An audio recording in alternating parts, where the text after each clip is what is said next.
السلام علیکم ناظرین، باجوڑ میں جمعیت علماء اسلام کے مرکزی کنونشن میں ہونے والے ورکر کنونشن میں دھماکے کی پرزور مذمت کرتے ہیں اور اس میں شہید ہونے والے 40 سے زائد افراد جو ہے کارکن جو ہیں ان کی شہادت پہ بھی افسوس ہے۔ اللہ پاک ان کے درجات بلند فرمائے اور ان کے اہل و عیال کو، خاندان کو صبر جمیل عطا کرے۔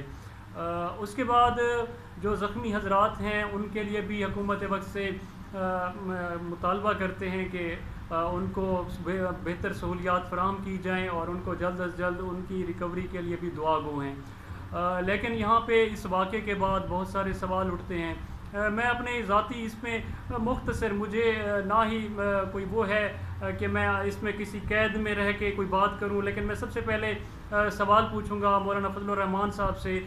میں یہ گستاخی کرنا چاہوں گا کیونکہ وہ فالوور ہیں حضرت عمر فاروق رضی اللہ تعالی عنہ سے، کہ جن سے وہ وقت کے خلیفہ تھے، تب بھی ان سے سوال کر لیا جاتا تھا اور وہ اس کا جواب دیتے تھے۔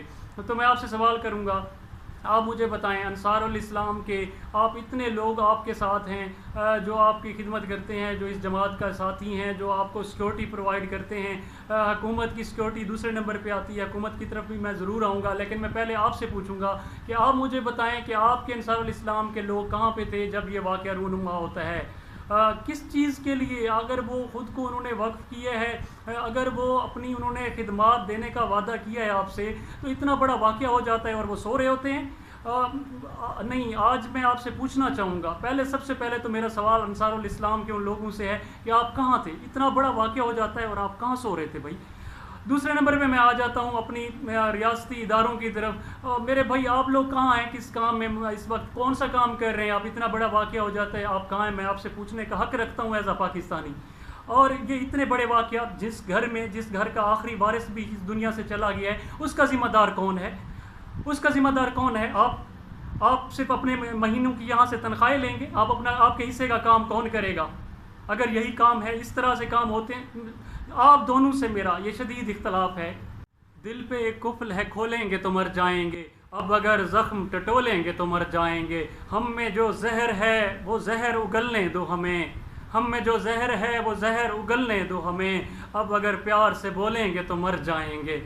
جی ہاں، بہت ہو گئی۔ کتنے دن تک، آخر کب تک ہم اس طرح سے لاشوں کو اٹھاتے رہیں؟ ہمارے ادارے کہاں سو رہے ہیں؟ سب سے پہلے میں حکومت ارباب اقتدار سے یہ ریکویسٹ کروں گا کہ ان کی تنخواہیں بند کریں، ان سے سوال پوچھا جائے، اس کے اوپر JIT بنائی جائے، اس کے اوپر پراپر ہر ایک آخر کب، کیوں، کس لیے، آخر ایسا کیوں ہو رہا ہے؟ سب سے بڑا، سب کہتے ہیں جی جمعیت علماء اسلام کا نقصان ہو گیا، جمعیت علماء اسلام کا نقصان ہو گیا۔ اور میرے بھائی، جمعیت علماء اسلام کا نقصان نہیں ہوا، یہ نقصان ہوا ہے ان گھروں کا جن کے چھوٹے چھوٹے، جن لوگوں کے لوگ آخری خاندان کا آخری جو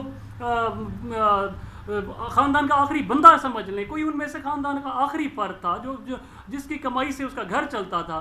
کوئی کیا تھا، کوئی کیسے تھا یار؟ آپ لوگ کسی کا بیٹا کھینچ لیا، کسی کا بھائی کھینچ لیا، کسی کا خاوند کھینچ لیا، ایسا نہیں ہوتا۔ یہ پاکستان ہے، صحیح کہتے ہیں پھر تو یہ بنانا ریپبلک ہے۔ یہاں پر کوئی ایسا کسی غریب کے لیے کوئی قانون نہیں ہے۔